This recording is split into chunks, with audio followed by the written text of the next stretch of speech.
প্রশ্ন একটাই আজকের হাল্লাবোল শুরু করবার আগে যে উত্তরবঙ্গে অভিষেকের সভার পর আলিপুরদুয়ারে তৃণমূল কি এবার গ্রিপ আগের চাইতে অনেক শক্ত করতে পারবে?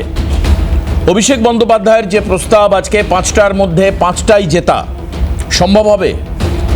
চা শ্রমিকদের জন্য নতুন প্রপোজাল, বিজেপির কেন্দ্র সরকারের একাধিক বিষয়ে সমালোচনা, নির্বাচন কমিশনকে টার্গেট, সমস্তটাই অভিষেক বন্দ্যোপাধ্যায় একজন সুচতুর রাজনীতিবিদের মতো করলেন আজকে। কিন্তু প্রশ্ন হচ্ছে, যেদিন কোচবিহারে ভোট বা নর্থ বেঙ্গলে ভোট থাকবে সেদিন মানুষ গিয়ে ইভিএমে কার বাটন টিপবে? 5 পাপড়িওয়ালা পদ্ম নাকি জোড়া ফুল? এটা তো মানুষ নিশ্চিত করবেন, নাকি অন্য রাজনৈতিক দলের দিকে মানুষ আবার ঝুঁকবেন আগের মতো? তো এই প্রশ্নগুলো থাকবে আজকে অনুষ্ঠানে। একই রকমভাবে আজকের এই অনুষ্ঠানে আমরা মৃত ভোটার জীবিত ভোটার ইস্যু তুলব, কারণ এটা গতকাল অভিষেক বন্দ্যোপাধ্যায় পূর্ব বারুইপুরের বিধানসভা কেন্দ্রের র্যাম্পে 3 জনকে সামনে নিয়ে দেখিয়েছেন। আমাদের প্রতিনিধি তার বাড়িতে গিয়েছিলেন। দেখা যাচ্ছে যে শুধু তিনি নয়, অর্থাৎ মনিরুল মোল্লা নয়, তার পরিবারের অনেকেরই নাম নেই ভোটার লিস্টে, যদিও বা এখনও সেগুলো শোধরানোর টাইম রয়েছে। এই বিষয়ে আমরা নজর রাখব। পাশাপাশি মধ্যবঙ্গের রাজনীতিতে পাশা পাল্টে গেল কি সেটা?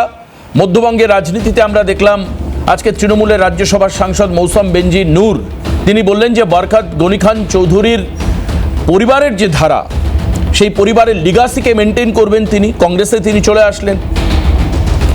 দক্ষিণ দিকে যদি একটু নজর রাখি, আবারও খবরের শিরোনামে উঠে আসলো সন্দেশখালী। আপনি ভাবতে পারেন 2024-এর 5ই জানুয়ারি ইডির সঙ্গে থাকা সিআরপিএফ জওয়ানদেরকে তাড়া করা, আক্রমণ করা, প্রেস মিডিয়ার গাড়ি ক্যামেরা বুম ভাঙচুর করা, তার পরবর্তীকালে সন্দেশখালীর গজরে ওঠা, মহিলাদের উপর নানান অত্যাচারের কাহিনী সামনে আনা। যদিও তৃণমূল বলছে এটা পুরো গল্প কথা, ইজ এ ফান স্টোরি, মজার গল্প, তাদের দাবি এটা। শুভেন্দু অধিকারীর একটি ভাইরাল অডিও টেপ সামনে আসা। এর পরবর্তীকালে ভোলা ঘোষ, যে শেখ শাহজাহানের অন্যতম মূল সাক্ষী শেখ শাহজাহানের মামলার, তাকে একটা গাড়িতে করে অ্যাক্সিডেন্ট করা, সে যখন বসিরহাট আদালতে যাচ্ছিল, তার গাড়ির ড্রাইভার এবং তার ছোট ছেলের মৃত্যু। পরে জানা যায় এটা কনস্পিরেসি, একটা বিরাট ষড়যন্ত্র, তাকে সরিয়ে দেওয়ার চেষ্টা। এবং গতকাল যেটা আমরা দেখতে পেলাম যে মুসা মোল্লা, যাকে বারবার করে থানায় যেতে বলা সত্ত্বেও মুসা মোল্লা থানায় যায়নি, পুলিশকে বাধ্য হয়ে মুসা মোল্লার বাড়িতে আসতে হলো। আক্রান্ত হলো পুলিশ সন্দেশকারীতে। 5 জন পুলিশ কর্মী তার আক্রান্ত হয়ে হসপিটালাইজড হলেন এবং এই ঘটনায় 2 জনকে গ্রেপ্তার করা হলো। উল্লেখযোগ্য হচ্ছে তার মধ্যে বয়রামারি 2 নম্বর পঞ্চায়েতের প্রধান এবং উপপ্রধান রয়েছে। এই বিষয়ে আমাদের নজর থাকবে। তবে আসুন একদম প্রথম শুনে নি 5-এ 5, অর্থাৎ উত্তরে পাকার মজবুত 5 আঙুল একসঙ্গে হলে মুঠি তৈরি হচ্ছে।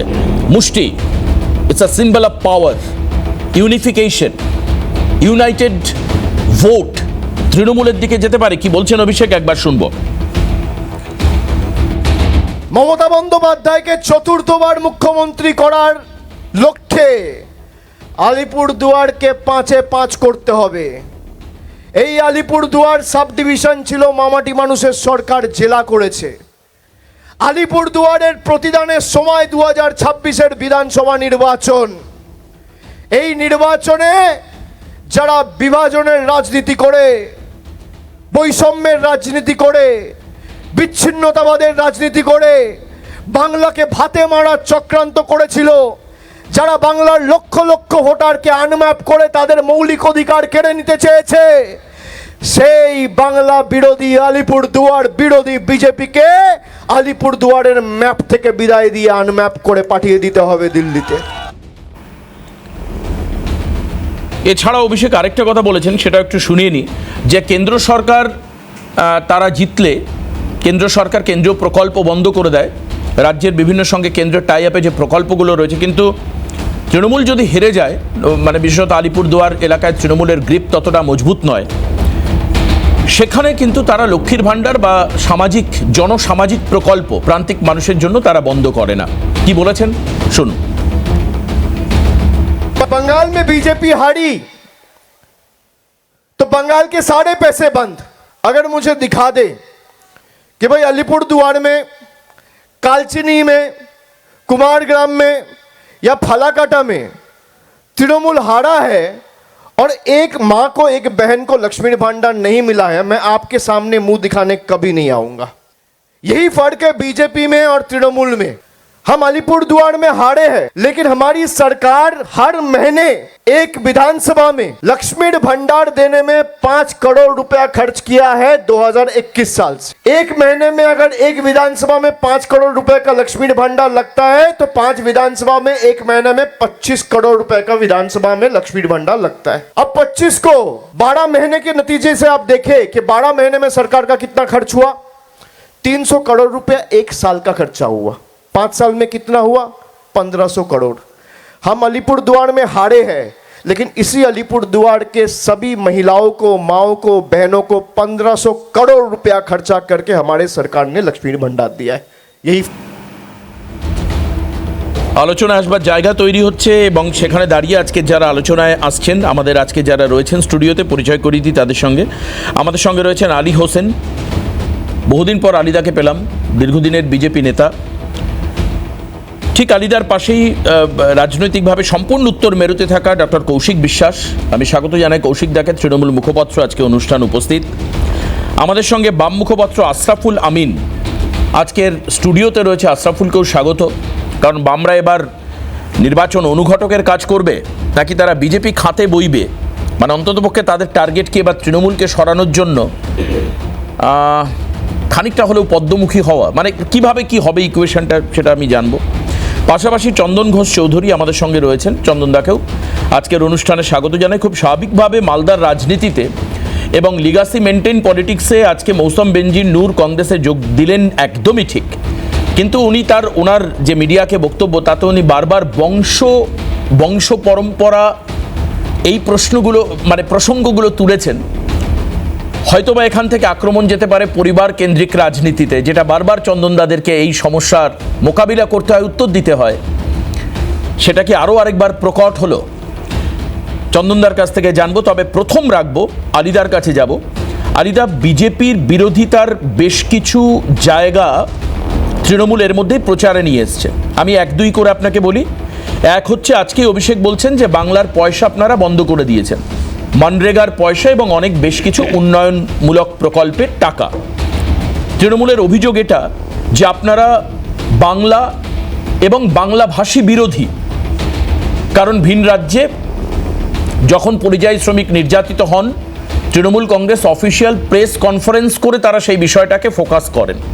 তার মানে একটা সাধারণ মানুষের একটা পার্সপেক্টিভ তৈরি হয় যে বিজেপি মানে বহিরাগত দল। 3 হচ্ছে সাম্প্রদায়িকতার জিগির, সাম্প্রদায়িক দল, এটা তো এই ট্যাগ আছেই আপনাদের সঙ্গে। পাশাপাশি লক্ষ্মীর ভাণ্ডারকে বিট করা। আমি একদম স্পেসিফিক উল্লেখ করে বলি, অনেক প্রকল্প আমি বলবো না, সবুজ সাথী, যুব সাথী ইত্যাদি কিচ্ছু বলবো না, শুধু বলবো লক্ষ্মীর ভাণ্ডারকে বিট করা বিজেপির পক্ষে সম্ভব হবে। আর উত্তরবঙ্গে এই যে আপনাদের গ্রিপ আছে এখন, যে মজবুত পাকার আছে, তুলনামূলক কম আগের থেকে, কিন্তু এখনো যেটা আছে সেটাকে ধরে রাখা সম্ভব হবে? দেখুন, আপনি যে কয়েকটা প্রশ্ন বানান করলেন আমাকে, প্রথম উত্তর হচ্ছে কেন্দ্রীয় সরকার কোনো পয়সা রাজ্য সরকারকে দেয়নি, এরকম কোনো বিষয় নেই। দিয়েছে যথাযথভাবে, নির্দেশ আছে, পয়সা কেন্দ্রীয় সরকার রাজ্য সরকারের যেটা পাওনা সেটা দিচ্ছে। যেটা পাচ্ছে না সেটা হচ্ছে ওনারা হিসাব দিতে পারছেন না। ওনাদের মধ্যে নিশ্চিত একটা আপনার অর্থনৈতিক বিষয়টা আছে যারা কমপ্লিট করতে পারেনি। না, কোর্টের নির্দেশের পর এই প্রসঙ্গ আসে কি করে, সেটা হয়নি। আর দ্বিতীয় যেটা বিষয় আপনি যেটা বলেছেন যে উত্তরে ভারতীয় জনতা পার্টির শক্তি কমেছে, মোটেই না। ভারতীয় জনতা পার্টি উত্তরে যথেষ্ট শক্তিশালী। 2019 লোকসভা নির্বাচনেও 5 আমাদের উত্তর আলিপুরদুয়ারের লোকসভা কেন্দ্রের অধীনে 5টা বিধানসভা যা রয়েছে, আমরা 5 জিতেছিলাম। আমরা 2021 বিধানসভা নির্বাচনেও আমরা 5 আমরা জিতেছি। 2024 লোকসভা নির্বাচনেও আমরা একইভাবে আমরা কিন্তু 5 জিতেছি, অর্থাৎ 3 বার আমরা হ্যাট্রিক হয়েছে আলিপুরদুয়ারের ওই পার্টিকুলার এই 5টা বিধানসভার ক্ষেত্রে। সার্বিকভাবে আলিপুরদুয়ারে অভিষেক বন্দ্যোপাধ্যায় গিয়েছেন, দেখতেই পাচ্ছেন তো, মাত্র কয়েক হাজার লোক, কিন্তু লোকসভায় এত বড় একটা মেগাস্টার গিয়েছেন ওদের দলের, মাত্র অল্প কয়টা লোক, 1000-3 লোক হয়েছে কিনা সন্দেহ, ফ্লপ শো হয়েছে। আর সেখান থেকে যে বার্তা উনি দিতে চেয়েছেন লক্ষ্মীর ভাণ্ডার বন্ধ হবে বা বিজেপি ক্ষমতায় আসলে বন্ধ হবে তা নয়, আমাদের নেতা মাননীয় সর্বভারতীয় আমাদের নেতা অমিত শাহজি দুদিন আগেও এসছেন, বলছেন যে আমরা কেন্দ্রীয় সরকার রাজ্য সরকারের স্কিম আমরা বন্ধ করব না, তো আমরা আরও বেশি করে টাকা দেব। মাননীয় শুভেন্দু অধিকারী তো পরিষ্কার করে বলে দিয়েছেন যে লক্ষ্মীর ভাণ্ডার যদি এখন ১,৫০০ টাকা হয়, আমরা ৩,০০০ টাকা করব। অন্য অন্য রাজ্যগুলোতেও তো তাই হচ্ছে, হয়তো নামটার হয়তো সামান্য এদিক সেদিক হতে পারে। এখন এটা লক্ষ্মীর ভাণ্ডার রয়েছে, সেটা হচ্ছে ভাগ্যলক্ষ্মী যোজনাও হতে পারে, নামে কোনো যায় আসে না, কিন্তু টাকা বোনেরা যারা পাচ্ছে তারা আরো বেশি করে পাবে। এটা হলো আমাদের কমিটমেন্ট, কেন্দ্রীয় সরকার সেটা কমিটমেন্ট আমরা রাখবো। আর একটা বিষয় যেটা বলছেন যে আজকে ভারতীয় জনতা পার্টি, আপনারা দেখতে পাচ্ছেন যে উত্তরবঙ্গে পরিষ্কার আজকে ৮টা লোকসভা সিটের মধ্যে কিন্তু আমরা 6টা লোকসভা জিতেছি এই জাস্ট এই 24 লোকসভা নির্বাচনেও। সেই কারণে আমরা বলতে যাচ্ছি 31টা বিধানসভা সিট আমরা 54টা বিধানসভার মধ্যে আমরা 31টা বিধানসভা সিটে আমরা কিন্তু জিতেছি 2021-এ। সুতরাং সেখানে তৃণমূল কংগ্রেস কোনো মানে উস্কানিমূলক বক্তব্যই হোক, কোনো প্রলোভনেই হোক, অভিষেক বন্দ্যোপাধ্যায় আলিদা একটা কথা বলে উনি বলেছেন যে 26-এ একবার জিতিয়ে আনুন, যদি না হয় আপনারা আবার 28-এ লোকসভা নির্বাচনে পাল্টে দেবেন। 26 কেন, 62 সালেও তৃণমূল কংগ্রেস আলিপুরদুয়ার তথা উত্তরবঙ্গে ভারতীয় জনতা পার্টিকে হারাতে পারবে না অভিষেক বন্দ্যোপাধ্যায় বা তৃণমূল কংগ্রেস। 62 সাল পর্যন্ত ম্যাজিক করেছেন আপনি কি বলছেন? কি ম্যাজিক না, কিন্তু চা শ্রমিকদের তো অভিযোগ রয়েছে তারা মজুরি ঠিকঠাক মতো পায় না। চা শ্রমিকদের অভিযোগ রয়েছে তাদের পুজোর সময় বোনাসের জন্য হাপিত্তেশ করে, আমি দেখি অষ্টমীর দিন আমাদের খবর করতে হয় সকালবেলা চা শ্রমিকদের নিয়ে। দেখুন, চা শ্রমিকে যে মাত্র 32 টাকা করে এক সময় পেত, এখন সেখানে শতাধিক টাকা করে চায়ের কেজি হিসাবে তারা পাচ্ছে। আমি উত্তরবঙ্গের লোক, তো আমি তো আলিপুরদুয়ার কুচবিহারের লোক, তো সেখানে কাজ করেছি, আমি তো জানি যে তৃণমূলের আমলে বামফ্রন্টের আমলে একটা সময় চা শ্রমিকরা আত্মহত্যা করতো, সেটা তো এখন নেই। কেন্দ্রীয় সরকার যথাযথভাবে ব্যবস্থা নিচ্ছে। কিন্তু আরেকটা বিষয় আপনার মাধ্যমেও জানাতে চাই, এই যে চা বাগানের যে গাছগুলো যে কেটে নিচ্ছে তৃণমূলের হারমাত্রা, এটার কি হবে? বাগানগুলো তো শেষ হয়ে যাচ্ছে, বাগানগুলো তো ধ্বংস হয়ে যাচ্ছে। তাহলে সেই বাগানগুলো যদি না থাকে তাহলে আপনার শ্রমিকরা বাঁচবে কি করে? সেখানে চা উৎপাদন হবে না যদি গাছ না থাকে। চা বাগান কেটে দিচ্ছে কেন? সেটাই তো বলছি যে সেখানে রাজ্য সরকারের যারা তৃণমূলের যারা কর্মী কার্যকর্তা সেখানকার মধ্যে অবস্থিত ডুয়ার্স এলাকার মধ্যে, সেখানে কিন্তু চা মালিকদের উপর এত অত্যাচার করে। আপনারা জানেন যে বেশিরভাগ মালিক কিন্তু গুজরাটের মালিক, রাজস্থানের মালিক। আজকে তারা সেখান থেকে চলে যাচ্ছে কেন? এই যে ট্রেড ইউনিয়নের নাম করে যে অবৈধ আন্দোলন, তাদের উপর অত্যাচার, টাকার জুলুম, জোর জবরদস্তি, এই কথাগুলো তো চা শ্রমিকরা জানে। আচ্ছা, সেই জায়গায় এই সংকট আমরা চাই আমরা ভারতীয় জনতা পার্টি যদি আমরা ক্ষমতায় আসতে পারি, আমার চা শ্রমিক ভাইরা যারা বাইরের রাজ্যে কাজ করতে যায় তারা যাবে না, তারা এখানেই তারা সম্মানের সহিত কাজ করবে। অবশ্যই তাদের পিএফ থেকে শুরু করে সবকিছু ভারতীয় জনতা পার্টি দেবে এবং নিশ্চয়ই তাদের আর্থিক শ্রীবৃদ্ধি ঘটবেই। আর ভারতীয় জনতা পার্টির সাম্প্রদায়িক এই কথা যে বলছেন, বিজেপি সাম্প্রদায়িক দল নয়, সর্বভারতীয় রাজনৈতিক দল। বিজেপি 1980 সাল থেকে তৈরি হয়ে এসছে। বিজেপি তার আগে জনসংঘ ছিল, কোনো কালেই বিজেপি সাম্প্রদায়িক ছিল না।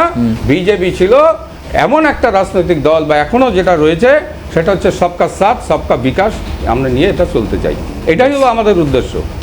সাম্প্রদায়িক তকমা দিয়ে কোনো লাভ হবে না। কিন্তু বিজেপির একজন নেতা তিনি এমন একজন ব্যক্তিকে সমর্থন করছেন যিনি বলেছিলেন যে হিন্দুদের কেটে ভাগীরথীর জলে ভাসিয়ে দেবেন। উনি বলছেন যে অর্ধেক ভোট আমরা পাবো, মিম, হুমায়ুন কবিরের দল এবং আইএসএফ এরা মিলে বাদবাকি ভোটটা পাবে, তৃণমূল হেরে যাবে। সেই কথার তো প্রতিবাদ আপনারা দলীয় স্তরে করতে পারেন হয়তো, বাট বাইরে তো আমি কারোর মুখে শুনিনি। দেখুন, আমাদের প্রধান মুখপাত্র মাননীয় শ্রমিক ভট্টাচার্য মহাশয়, উনি রাজ্য সভাপতি এবং রাজ্যসভার এমপি।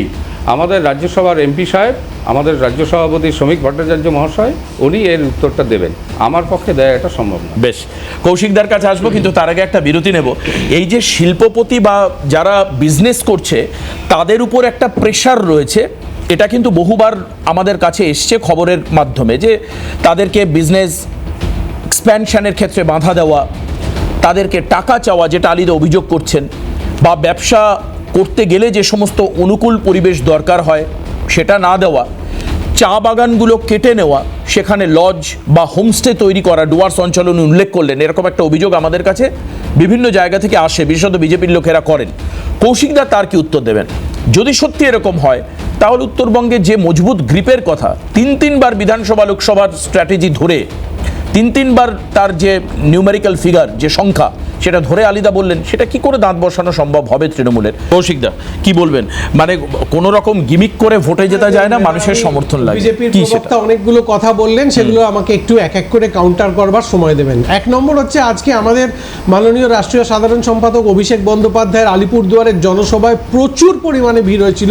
ওই মাঠে যত লোক ধরে তার দ্বিগুণের বেশি লোক ওই মাঠের আশেপাশে ছিল, এবং আমরা যতটা আমাদের দলীয় সূত্রে খবর পেয়েছি এবং ভিডিও দেখেছি, অভিষেক বন্দ্যোপাধ্যায় আলিপুরদুয়ারে মাঠে আসার আগে দুপাশে রাস্তার ধারে যে পরিমাণ মানুষ অভিষেককে দেখতে দাঁড়িয়েছিল, সেটা যদি কোনো ইন্ডিকেশন ভোটের হয় তাহলে এবার আলিপুরদুয়ারে আমাদের আশানুরূপ ফল হবে। ফলে এটা একেবারেই ভুল কথা যে অভিষেকের বন্দ্যোপাধ্যায়ের মিটিংয়ে ভিড় হয়নি, নাম্বার ওয়ান। নাম্বার টু, চা বাগান প্রকল্প, চা বাগানগুলোতে যেটা যা শ্রমিক আছেন, চায়ের বাগানের যে শ্রমিকরা আছেন, তাদের বামফ্রন্টের আমলে ন্যূনতম যে মজুরি ছিল 100 টাকা, সেই 100 টাকা থেকে বাড়িয়ে প্রথমে 167 টাকা, তারপর 180 টাকা, এখন 230 থেকে 250 টাকা। এই বাড়ানোটা কিন্তু আমাদের তৃণমূল কংগ্রেসের সরকারের মুখ্যমন্ত্রী মমতা বন্দ্যোপাধ্যায়ই করেছেন। আমি চা সুন্দরী প্রকল্প থেকে শুরু করে উত্তরবঙ্গের একাধিক প্রকল্প যেগুলো গত 14 বছরে আমাদের সরকার নিয়েছে, সেগুলো আনপ্যারালাল, আনম্যাচড। 3 নম্বর কথা হচ্ছে, যেটা বিজেপি প্রবক্তা বললেন না, সেটা আমি আপনাদের বলছি, সেটা হচ্ছে 2021-এর বিধানসভা নির্বাচন এবং 2024-এর লোকসভা নির্বাচন, এই দুটোতে যদি দেখেন 12% বিজেপির ভোট কমেছে আলিপুরদুয়ারের ওই 5টা বিধানসভা কেন্দ্রতে ইন কম্প্যারিজন টু 2021-এর বিধানসভা। বিজেপি 2021-এর বিধানসভায় যা ভোট পেয়েছিল 2024-এর লোকসভায় তার থেকে 12% কম পেয়েছে। এবং আমাদের সঙ্গে বিজেপির বিধানসভার ক্ষেত্র অনুযায়ী যদি 2024-এর নিরিখে দেখেন, ওই 5টার মধ্যে 2খানা কেন্দ্রে আমরা এগিয়ে আছি, এবং আলিপুরদুয়ার লোকসভাও আমরা খুব ন্যারোলি হেরেছিলাম। সর্বশেষ আপনারা দেখুন, এই যে কিছু মাস দেড়েক দুয়েক আগে যে প্রাকৃতিক দুর্ঘটনাটা ঘটলো, সেই প্রাকৃতিক দুর্ঘটনার সময় আমাদের মানবিক মুখ্যমন্ত্রী যেভাবে বারবার গিয়ে আমাদের দলের তরফ থেকে যেভাবে শয়ে ত্রাণ কমিটি তৈরি করে উত্তরবঙ্গের পাশে দাঁড়ানো হয়েছিল, সেটা আনম্যাচড, সেটা আনপ্যারালাল। ফলে আজকে অভিষেক বন্দ্যোপাধ্যায়, দেখুন দুটো ইস্যু এখানে খুব পরিষ্কার। একটা হচ্ছে যে চূড়ান্ত অত্যাচার বাংলা ও বাঙালির উপর বিজেপি করে আনছে, তার থেকে কিন্তু উত্তরবঙ্গ বাদ যাচ্ছে না। হাজার হাজার রাজবংশীদের নাম বাদ গিয়েছে, হাজার হাজার, ইফ নট ইন ল্যাক্স, সেটা আগামী দিনে প্রমাণিত হবে। আজকে উত্তরবঙ্গের থেকে যাওয়া বহু পরিযায়ী শ্রমিক যারা বাংলায় কথা বলছেন বলে তাদের নৃশংসভাবে ধরে বিজেপির লোকজনেরা পিটিয়েছে, এগুলো কি আপনারা ভাবছেন উত্তরবঙ্গের বসবাসকারী মানুষরা ভুলে যাবেন? না, এগুলোর জবাব তারা দেবেন না।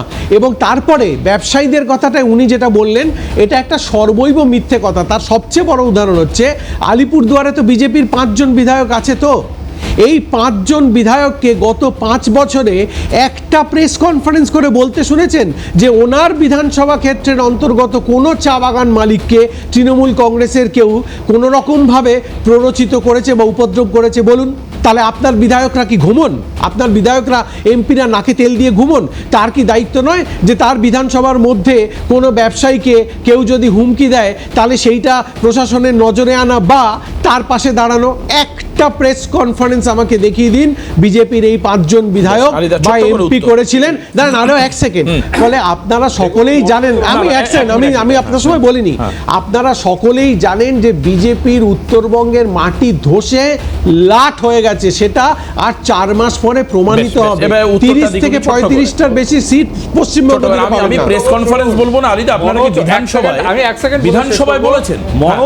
মনোজ তিগ্গা এবং বিশাল লামা, কালচিনি, মাদারিহাট এবং আপনার কুমারগ্রামের বিধায়ক হাজারবার প্রতিবাদ করেছে যে তৃণমূল কংগ্রেস তাদের উন্নয়নের টাকাগুলো এখনো তাদেরকে এমএলএ ফান্ডের টাকা তারা খরচ করতে দিচ্ছে না। সেটা বলেছে বারবার করে। কি এক হলো? এটা সঞ্চালক আপনি নিজেই বলুন, সঞ্চালক আপনি নিজেই বলুন। ব্যবসায়ীকে ছেড়ে দেওয়ার বিধায়ক ফান্ডের টাকা খরচ করতে না দেওয়াটা এক জিনিস নয়, এটা সেটাই আমরা বলছি, এটা এক জিনিস না। আচ্ছা, হ্যাঁ দেখুন, আমরা যেটা দেখলাম, এদিকে বারুইপুরে, ওদিকে উত্তরবঙ্গের আলিপুরদুয়ারে যেভাবে অভিষেক ব্যানার্জি মঞ্চ বাঁধল, তৃণমূল কংগ্রেস, এখানে যে খরচের যে বহর, পশ্চিমবাংলার রাজনৈতিক ইতিহাসে এই রকমভাবে খরচ করা যায় আমাদের বাংলার মানুষ প্রথম দেখলো। কোথায় গিয়ে খরচ করছে? উত্তরবঙ্গের যে চা বাগানগুলো শ্রমিকরা একটার পর একটা যখন বন্ধ হয়ে যাচ্ছে, এনারা দুই মানে মামা ভাইপোর দল, আমি বলবো দুই যমজ ভাইয়ের দল, কিন্তু প্রকৃতপক্ষে উত্তরবঙ্গে উভয়ের দোষেই একটার পর একটা চা বাগান বন্ধ হচ্ছে। ন্যূনতম মজুরি সেন্ট্রাল গভর্নমেন্টের শ্রম দপ্তর কমিয়ে দিচ্ছে, আবার এখানকার চা বাগানগুলো বন্ধ হচ্ছে। হাজার হাজার শ্রমিক যখন কর্মহীন হচ্ছে, তাদের ন্যূনতম রেশন, ওষুধ, যেটা দায়িত্ব ছিল, আগে যাদের অধিকার ছিল সেই শ্রমিকদের, সেই অধিকারগুলোকে নস্যাৎ করে শ্রম কোড করে তাদের উপরে বোঝা চাপিয়ে দিয়েছে। আজকে আপনাকে ট্রেন্ড বলছি, উত্তরবঙ্গ বামপন্থীদের শক্ত ঘাঁটি একসময় ছিল। মানুষ আজকে তৃণমূলের শ্রমিক সংগঠনের ঝান্ডা ফেলে দিয়ে বাগড়াহাটে কিন্তু মজুরির দাবিতে, মজুরি বৃদ্ধি দূরের কথা, মজুরির দাবিতে, যাতে মজুরি দেয়, পেটে দুটো ভাত দিতে পারে, দুটো ওষুধ খাওয়াতে পারে বাচ্চা, তার জন্য কিন্তু অনশনে বসছে অতি সম্প্রতি। এটাই হচ্ছে ট্রেন্ড। আর উত্তরবঙ্গের এই চা বাগানগুলোর যা জমি, সেখানকার গাছ, সেখানকার কলকারখানার যন্ত্রপাতি, যেভাবে দুর্নীতি হচ্ছে, চুরি হচ্ছে, বিক্রি হচ্ছে, এলাকার মানুষের আর কিন্তু সাহারা হচ্ছে না। তারা কিন্তু বাইরের রাজ্যে কাজ করতে যেতে বাধ্য হচ্ছে। হাজার হাজার পরিযায়ী শ্রমিক উত্তরবঙ্গ থেকে যারা চা শিল্পের সঙ্গে জড়িত ছিল, তারা কিন্তু আজকে বাইরে যেতে বাধ্য হচ্ছে। ফলে উত্তরবঙ্গের এই যে ট্রেন্ড, তৃণমূল কংগ্রেসের শ্রমিক সংগঠনের পতাকা ফেলে দিয়ে বামপন্থীদের সিআইটুর পতাকা নিয়ে যে অনশনে অংশগ্রহণ করছে মজুরি বৃদ্ধির দাবিতে, বেঁচে থাকার তাগিদে, এটা কিন্তু আগামীর 4 মাসের নির্বাচনের ফলে অন্য ইঙ্গিত বহন করছে। যেভাবে একটার পর একটা সমবায় অন্যরা বহন করছে, সেটাও বহন করছে, শুধু সময়ের অপেক্ষা। ছোট করে একটা কথা বলছি, আপনারা সবাই জানেন যারা শিলিগুড়ি গেছেন, শিলিগুড়ির উপকণ্ঠে একটা বড় সিটি সেন্টার হয়েছে, তো ওইটা কোন চা বাগানের জমি বন্ধ করা হয়েছিল এবং তখন বামফ্রন্টের কোন দুর্দণ্ড প্রতাপ মন্ত্রী উত্তরবঙ্গে ওই কাজটা করেছিল? বলুন, জবাব দিন। ওইটা তো হয়েছিল বামফ্রন্টের সময়। তখন বামফ্রন্টের কোন মন্ত্রী ছিলেন? উত্তরবঙ্গ উন্নয়ন মন্ত্রী। কার সময় ওই চা বাগানটা বন্ধ করে সিটি সেন্টার করা হয়েছিল? কিন্তু আমরা উন্নয়নের ক্ষেত্রে 34 বছরের রাজ্য সরকারের যা পরিকল্পনা, সেখানকার শ্রমজীবী মানুষের উন্নত রেশন ব্যবস্থা, সেখানকার স্বাস্থ্য ব্যবস্থা এবং এখানকার যে সড়ক পথ সামগ্রিকভাবে ডেভেলপমেন্ট হয়েছে, যেখানকার যে পর্যটন শিল্প যেভাবে উন্নয়নের জায়গায় এসে সারা পৃথিবীর কাছে হারলেন কেন? আরে হারলেন কেন? আরে হারটাই বড় কথা। আমাদের শঙ্কর ঘোষ বিজেপিতে গেল কেন? বামপন্থীরা পরাজয় হয়েছে একবার কোথায়? 11, 16, 21 তিনবার হয়ে গেছে। অপেক্ষা করুন, আর কিছুদিনের মধ্যে মুখোশ খুলে পড়ে গেছে। অভিষেক ব্যানার্জি হাজার হাজার কোটি টাকা খরচ করে এইভাবে একজন অভিনেতার মতন মঞ্চে বেঁধে তাকে যেতে হচ্ছে কেন? যাদের পেটে ভাত নেই তাদের সামনে এই হাজার কোটি টাকার বাহুল্যপনা কেন? মানুষ বুঝে যাবে, মানুষ নির্বাচনে বুঝে যাবে। যাদের পেটে ভাত নেই, এটা নিয়ে আরেকদিন আলোচনা হতে পারে, এটা নিয়ে আরেকদিন হতে পারে, এটা নিয়ে। আচ্ছা, তিনজনকে একটু থামতে বলবো। আলিদা চন্দনদাকে একটু বলে নি। হ্যাঁ, একলাপাড়া চা বাগান বন্ধ কেন আছে? না, এটা একজন আরেকজনের দিকে আঙুল তুললে হবে না। সার্বিকভাবে চা শ্রমিকরা কি আজকে খুশি? আমাকে সেটা দেখতে হবে। দেখুন, একজন সংবাদ মাধ্যমের কর্মী হিসাবে জানি তারা পুজোর সময় বোনাস পায় না, তাদের প্রত্যেক দিনের মজুরি অত্যন্ত কম।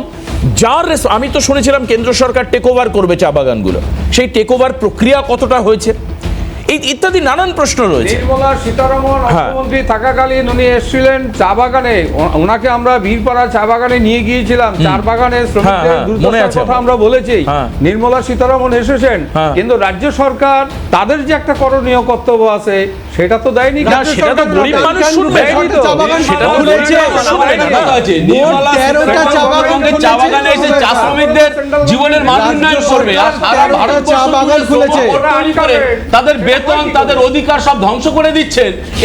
এখানে কি করে শ্রমিকরা তাদের জীবন জীবিকা জীবনে অনিশ্চিত করে দিচ্ছে।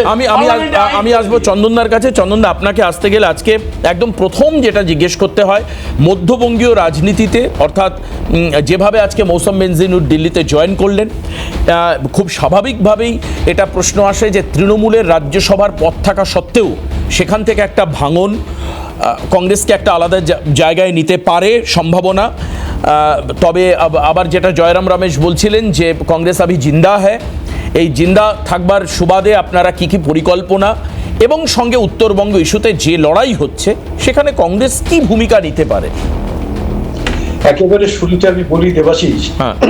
স্টুডিওতে ফিজিক্যালি প্রেজেন্ট না থাকার যে ডিসঅ্যাডভান্টেজ সেটা আমি পাচ্ছি, আচ্ছা যার জন্য আমি তোমাকে প্রথমেই বলি যে আমি যতটুকু সময় বলবার সুযোগ পাবো সেই সময়টা কন্ট্রাডিক্ট করলে একটু অসুবিধা হবে। একেবারে শুরুতে তোমাকে বলি, মৌসম নূরের প্রসঙ্গে আসার আগেই, crowd does not guarantee votes.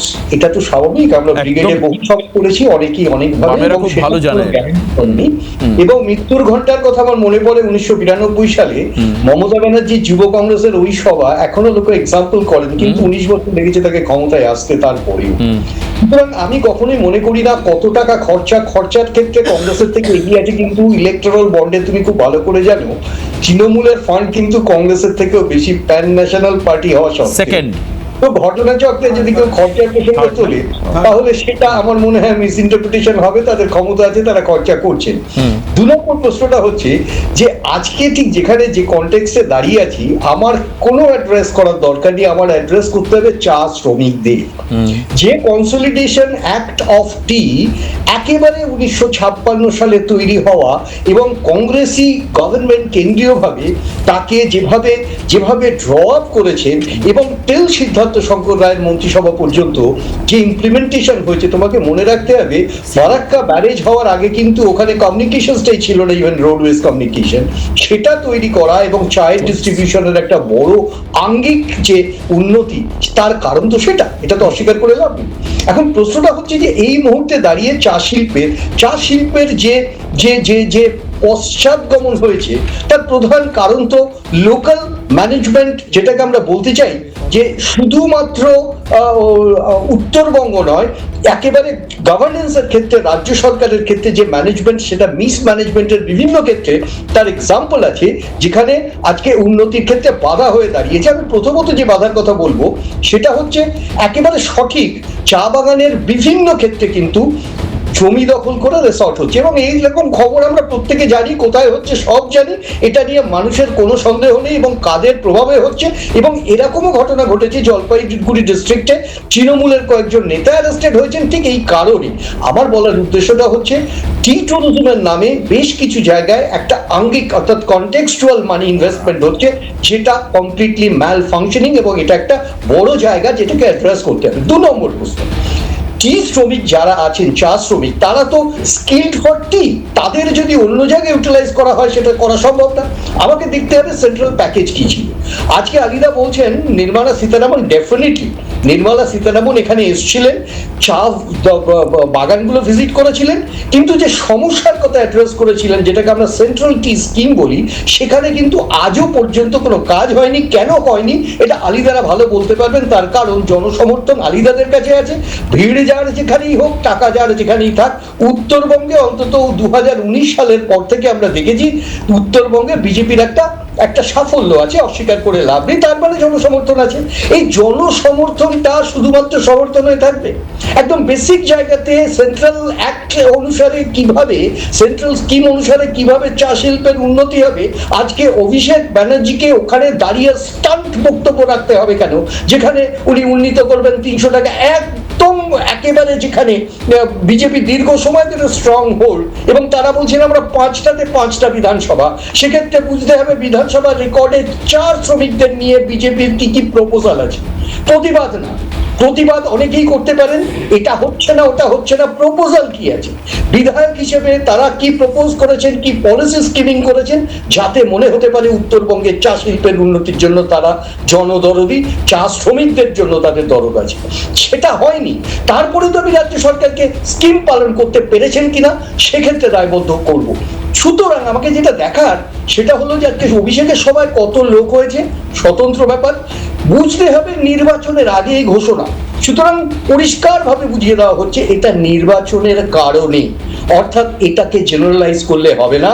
চা শিল্পের উন্নতি যখনই নির্বাচনের প্রসঙ্গ আসে তখনই দেখা যায় শ্রমিকদের নিয়ে জনদরদ উতলে পড়ছে। ইনফ্যাক্ট সেই জনদরদ যখন ট্রান্সলেটেড হয়ে যায় ভোটে, তার পরবর্তী সময় দেখা যায় দুটো পক্ষই উইথড্র থাকেন। এটা কেন, এটা বুঝতে হবে রাজ্য সরকারের টি ফ্যাসিলিটিস এর ক্ষেত্রে কি কি স্কিম, যে স্কিম এখানে ইমপ্লিমেন্ট করা যেতে পারে, শুধুমাত্র একটা ঘোষণা করে দেওয়া না। দ্বিতীয় প্রশ্ন হচ্ছে আরো বড়, যেখানে আমি আবারও বলি সেন্ট্রাল টি স্কিম 1956-এ তাকে ইমপ্লিমেন্ট যদি করা যায় তাহলে কিন্তু সার্বিক শ্রম আইনের মধ্যে এই চা শিল্পকে উন্নত করা যেতে পারে, অর্থাৎ চা শিল্পের সাথে চা শ্রমিক, এই জায়গাগুলোতে গ্যাপ রয়ে গেছে কেন? একটা দল 15 বছর ক্ষমতায় আছে রাজ্যে, আর একটা দল কেন্দ্রে ক্ষমতায় আছে 11-12 বছর হয়ে গেল। তো এইরকম একটি জায়গাতে এইটুকু আলোচনা করা যাচ্ছে না, তুতু মায় মায়, আর তার ভিকটিম হবে চা শ্রমিকরা। আমি কিন্তু ভোটের কথা বলছি না।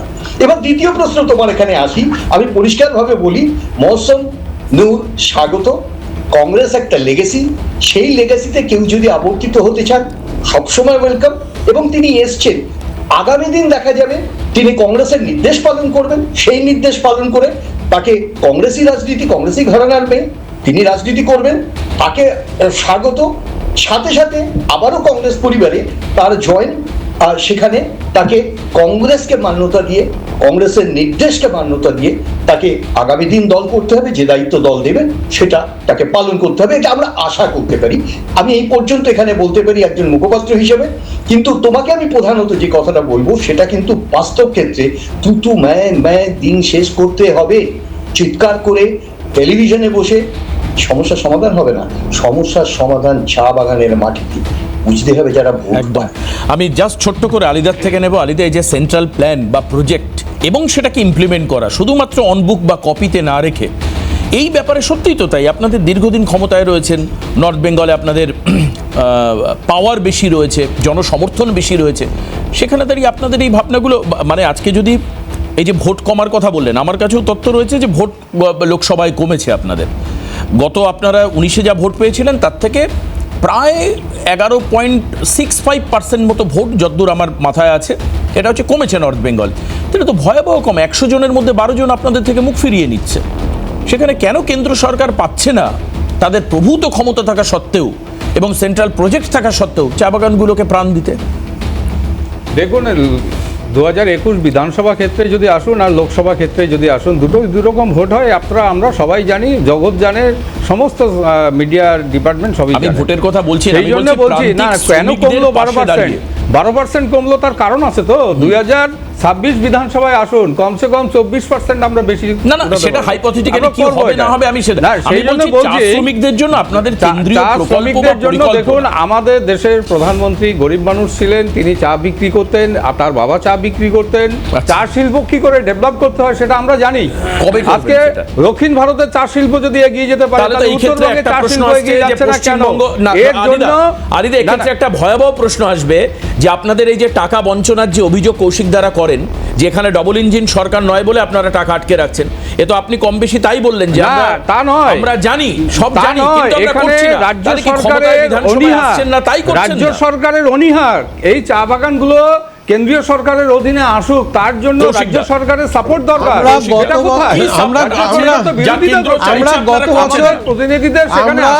আমরা গত বছর 13টা বন্ধ চা বাগান খোলার ব্যাপারে 17টা হয়েছে নতুন করে, 13টা আগে সহায়তা চেয়েছিলাম, তার কোনো সহায়তা কেন্দ্রীয় সরকারের কাছ থেকে কেন নয় আলিদা? একদম স্পেসিফিক্যালি আমি আপনাকে নাম করে চা বাগান যথেষ্টভাবে চায়ের জন্য কেন্দ্রীয় সরকার যথেষ্ট ভেবেছে এবং 125 দিন হয়েছে, আপনারা জানেন নিশ্চয়ই, চা শ্রমিকরা সেখানে বেনিফিট হবে। এটা তো করেছে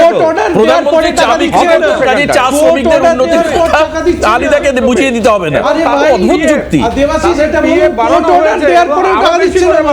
না, এটা কৌশিক দা, এটা বলবেন না, এটা আমার একটু আপত্তি আছে, কারণ কোর্ট অর্ডার দেওয়ার পরেও কোর্ট অর্ডার দেওয়ার পরেও আপনারা দিয়ে দিচ্ছেন না। কোর্ট অর্ডার দেওয়ার পরে মনরেগার টাকা দিচ্ছে না। না, সেটা ভাবুন না, নিজের দিকে যেটা আসবে সেটা বলতে নেই কখনো। মনরেগাটা কিন্তু হচ্ছে employment guarantee act, DA is not an act, DA is a dearness allowance. Court order দেওয়ার পরে ডিএ তো ন্যায্য অধিকার, ডিএ কর্মচারীদের ন্যায্য অধিকার, এটা তো কোর্ট বলেছে, আমি তো বলছি না, কোর্ট বলেছে তো। আচ্ছা, যাক, উত্তরবঙ্গের লোকেরা আজকাল এক মিনিট, এটা খুব প্রমাণিত হয় যে আজকাল কোর্ট অর্ডার দিলেও যদি কেউ, ওই জন্য খুব স্বাভাবিক, ওই জন্য যারা ইলেক্টেড, যারা লিডার, তারা বলেন যে আমি হচ্ছে ইলেক্টেড, কাজে কনস্টিটিউশনাল বডিকে গুরুত্ব দেওয়ার দরকার নেই। আমি ইলেক্টেড, মানে মানুষ আমায় ভোট দিয়েছেন, আমি যা খুশি করতে পারি, এই মানসিকতা যদি রাজনীতির নেতারা না পরিবর্তন করেন তাহলে খুব ভয়াবহ বিষয়। এটা মানে পরবর্তীকালে সংবিধান, পরবর্তীকালে গণতন্ত্র, পরবর্তীকালে এই এই এই যে মানে নানান যে স্ট্রাকচারাল যে বডি, সেটাতে আঘাত আসবেই, এটা খুব পরিষ্কার। কেন্দ্র সরকারকে কিছু নির্দেশ করে দিয়েছে, একদম ঠিক কৌশিকদা বলছেন, সেগুলো কেন্দ্র সরকার কোন কোন ক্ষেত্রে পালন করছে, মনরেগাটা জ্বলন্ত উদাহরণ। আজকে অভিষেক বন্দ্যোপাধ্যায় সেটা বলছেন, মঞ্চে দাঁড়িয়ে বলতে পারছেন, কারণ কি কেন্দ্র সরকার মেনটেন করছে না। আবার অন্যদিকে বামেদের যারা ডি আন্দোলন করছেন, ভাস্কর ঘোষ এবং আদার্স, তারাও বলছেন কোর্টের নির্দেশের পর রাজ্য সরকার দিয়েই দিচ্ছে না। মানুষ হাপিত্তেশ করে বসে রয়েছেন। আমি আসবো এই যে আইনকে অবহেলা করা, আমি আসছি আশরাফুল, আইনকে যে অবমাননা করা, তার একটা অদ্ভুত ছবি মানুষ দেখেছে। আমি চমকে গেছি, আমার সাথে মর্নিং ডিউটি ছিল 2024 সালের 5ই জানুয়ারি, শেখ শাহজাহানের বাড়িতে ইডি গেল, দেখি সবাই দৌড়চ্ছে। আমি ভেবেছি গ্রামের মানুষ কোনো মানুষকে তাড়া করেছেন। তারপর আমাদের ছবিতে যখন পরিষ্কার আসলো, দেখা গেল যে বড় বড় আগ্নেয়াস্ত্র নিয়ে কেন্দ্রীয় নিরাপত্তা বাহিনী দৌড়চ্ছে। ভাবতে পারেন, পরবর্তীকালে আরও যখন ব্রিফ হলো, তখন আসলো আমাদের ক্যামেরা ভাঙলো, ক্যামেরাম্যান মার খেলো, ইত্যাদি ইত্যাদি।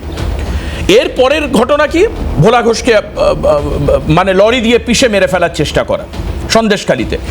আমি শুধু জানতে চাই, এই যে মুসা মোল্লা বা সন্দেশখালীতে এমন কি আছে যে কারণের জন্য আইন, আগ্নেয়াস্ত্র, খাকি বর্দি বা সেন্ট্রাল ফোর্সকে আক্রমণ করতে এরা ঘাবড়াই না? মানে আমার কাছে অবাক লাগে এটা দেখতে, যে আইন কানুন এটা তো একটা দেশে আছে। আমি সারা রাজ্যের কথা বলছি না, সন্দেশখালীতে এমন কি আছে, বা এই যে সন্দেশখালী, নেজার, উত্তর চব্বিশ পরগনার ওই চত্বরটায় এমন কি আছে, আমার এটা জানার দরকার শাসক দলের কাছ থেকে, কারণ শাসক দলের হাতে প্রশাসনটা রয়েছে, পুলিশ রয়েছে। কৌশিকদা, এমন কি আছে সন্দেশখালীতে, তারা কোন অপরাধী যারা একজন সাক্ষীকে লরি দিয়ে পিষে মেরে ফেলার চেষ্টা করতে পারে? তারা কোন অপরাধী যারা সেন্ট্রাল ফোর্সকে অ্যাটাক করতে পারে? কোন সেই বাহিনী যারা সন্দেশখালীতে লুকিয়ে আছে, যারা এই থানার সাজোয়া পুলিশ উইথ আর্মস যাদের, তাদের অ্যাটাক করতে পারে? 5 জন পুলিশকে হাসপাতালে ভর্তি করে দিতে পারে? কোন অপরাধী তারা? কার ঘাড়ে এত বড় মাথা? রাজ্যের পুলিশ মন্ত্রী মমতা বন্দ্যোপাধ্যায় থাকতেই কাজ করে? কারা তারা মমতা বন্দ্যোপাধ্যায়কে উপেক্ষা করে, রাজ্যের শাসন আইন কানুনকে বুড়ো আঙুল দেখায়? কৌশিকদা, দেখুন, প্রথমেই তৃণমূল কংগ্রেসের পক্ষ থেকে বলবো যে সন্দেশখালীতে সম্প্রতি আজকে যে ঘটনাটা ঘটেছে, আমরা দলের পক্ষ থেকে সেই ঘটনাটার অত্যন্ত তীব্র নিন্দা করি, এবং সেটা দুষ্কৃতীরা যেই হোক না কেন, আইন কঠোরভাবে তাদেরকে দমন করবে এবং তাদের সাজা দেবে, এটা আমাদের বিশ্বাস। আমরা যতদূর খবর পেয়েছি,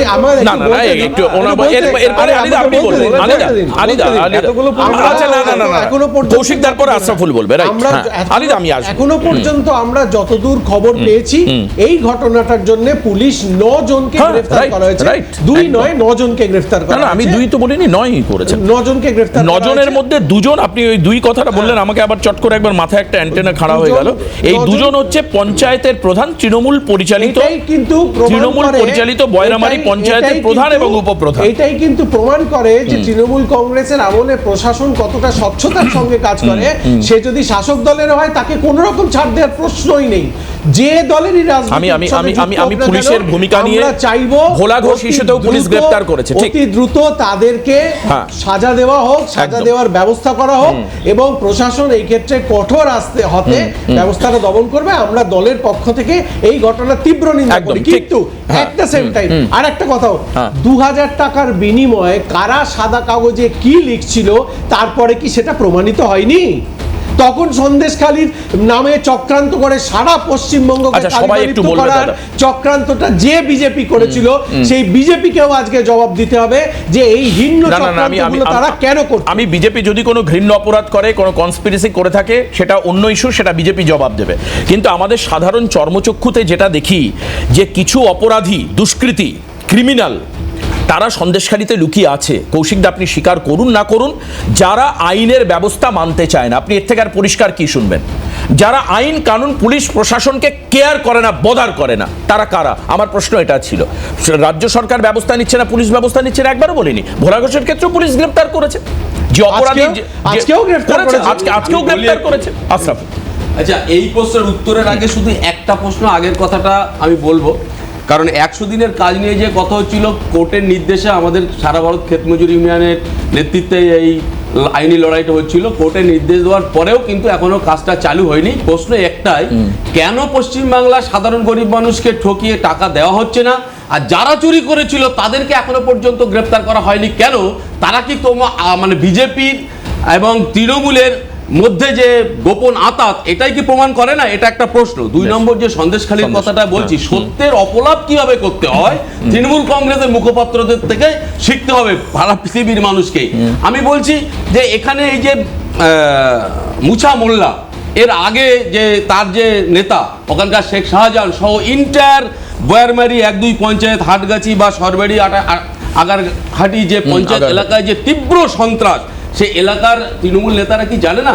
ওখানকার অবৈধ জমি বিক্রি, রায়তি জমি কেউ যদি বিক্রি করতে চায় সে পারবে না, এবং এই সংক্রান্ত মানুষের কাছ থেকে তোলা ভাটার ইট নিজেদের মতন করে বিক্রি করা, সমস্ত দুর্নীতি, কয়লা স্মাগলিং, অস্ত্র, নারী পাচারের একটা তীর্থক্ষেত্র হচ্ছে সন্দেশখালী। তার ভাগটা কোথায় যায় সারা রাজ্যের মানুষ আজকে জানে। আমি ওনাকে মনে করিয়ে দিতে চাই, বীরভূমের কেষ্ট যখন পুলিশ আধিকারিকের সামনে তিনি হুমকি দিচ্ছেন যে কিছুক্ষণের মধ্যে তিনি ব্যবস্থা নেবেন, তখন তৃণমূল কংগ্রেস তো কই ব্যবস্থা নেওয়ার কথা বলতে পারেনি।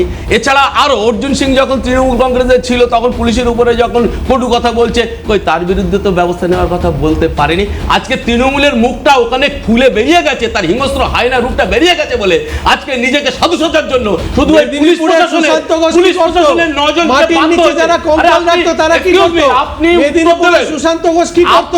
সুশান্ত ঘোষ করে যেটা উত্তর চাইছে সেটা উত্তর দিন, সেটা উত্তর দিন। মেদিনীপুরে সুশান্ত ঘোষ কি করতো? সন্দেশখালীতে হুগলিতে এই মুছা মণ্ডল যখন 144 ভাঙার ঔদ্ধত্য কোথায় পান? আপনার দলের অনুগত আপনারা তারা পুলিশের উপর আক্রমণ করছেন। আরে বলতে দিচ্ছেন না কেন? কি কথা বলবেন? চুপ করে বলার সুযোগ দেবেন। চিৎকার করলে হবে না, সবাই মিলে সবাই মিলে চিৎকার করলে আসল কথা সামনে আসবে না।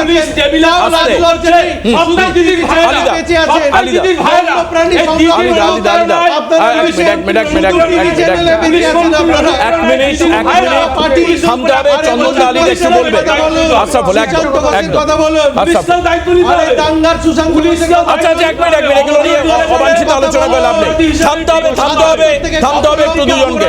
আলিদা থামতে হবে, আশরাফুল একটু থামবে, আশরাফুল একটু থামবে প্লিজ। কৌশিক দা, হ্যাঁ আলিদা প্লিজ, কি মনে হয়? কথা বলি, 24 সেন্ট্রাল, আরে আশরাফুল ভাই এই রাউন্ডে ডিবেট হবে। আলিদা, সেন্ট্রাল ফোর্স আক্রান্ত হয়েছে। না শুনুন না, সেন্ট্রাল ফোর্স এর আগেও আক্রান্ত হয়েছে, এখানে রাজ্য সরকারের পুলিশ গেলে এখনো তারা আক্রান্ত হবে। কারণ শেখ শাহজাহান শুধু অ্যারেস্ট হয়েছে তা না, শাহজাহানের যারা সাঙ্গবাঙ্গ তারা তো অ্যারেস্ট হয়নি না, তারা তো এই অত্যাচারটা করছে। তার সত্ত্বেও গত 24 লোকসভা নির্বাচনে সন্দেশখালী বিধানসভা কিন্তু ভারতীয় জনতা পার্টি, সেখানকার মানুষ কিন্তু আমাদেরকে আশীর্বাদ করেছে, আমরা জিতেছি সেখানটায়। সেই জায়গায় বলতে চাই, আজকে কৌশিক বাবু আপনি যতই বলুন না কেন, ওই সাকরেতদের অ্যারেস্ট করতে হবে, আপনারা এখন বলছেন দুর্ভাগ্য, আপনারা এখন বলছেন যে ক্ষমাহীন, এগুলো কথা হয় না।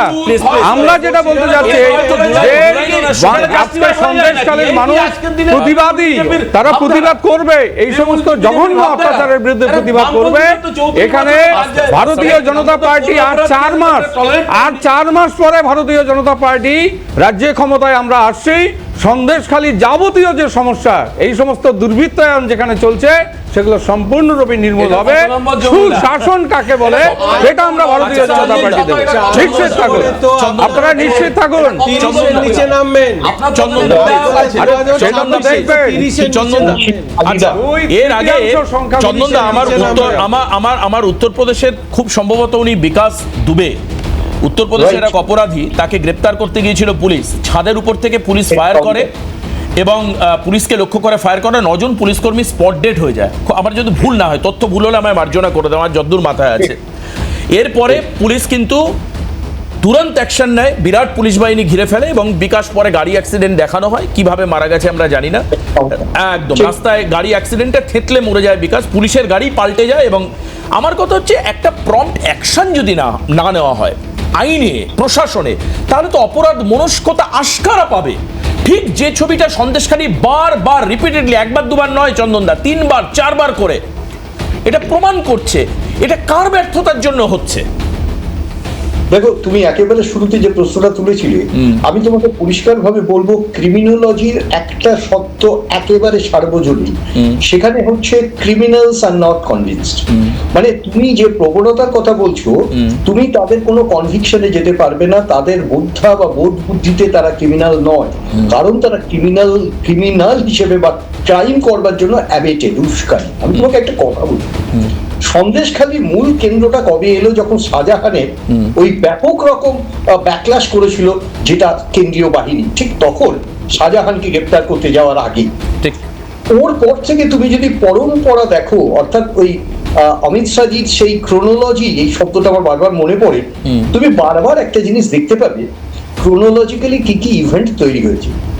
1 নম্বর ঘটনাটা হলো শাহজাহানকে খুঁজে পাওয়া গেল না। দেবাশিস, কতদিন খুঁজে পাওয়া যায়নি? প্রায় 52 দিন। 53 দিনের মাথায় শাহজাহান গ্রেপ্তার হয়েছে। 52 দিন।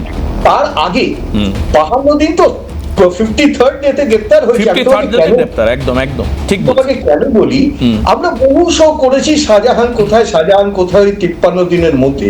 তোমাকে যেটা বুঝতে হবে সেটা হলো, একেবারে শুরুতে প্রথম প্রশ্নটা কে করেছিলেন? অভিষেক বন্দ্যোপাধ্যায়। শাহজাহান কি করেছে, এই প্রশ্নটা তোমাদের রেকর্ডে আছে। আর সব থেকে মারাত্মক ঘটনাটা ঘটেছিল বিধানসভায় দাঁড়িয়ে মুখ্যমন্ত্রী বলছেন যে শাহজাহান কি করেছে সেটাই তো জানলাম না, শাহজাহানকে ফাঁসিয়ে দেওয়ার চেষ্টা করা হচ্ছে, এরকম একটা মন্তব্য ছিল। আমি তোমাকে আবারও বলি, ছায়ারা দীর্ঘ হলো, ওই বুদ্ধদেব গুহর ভাষা।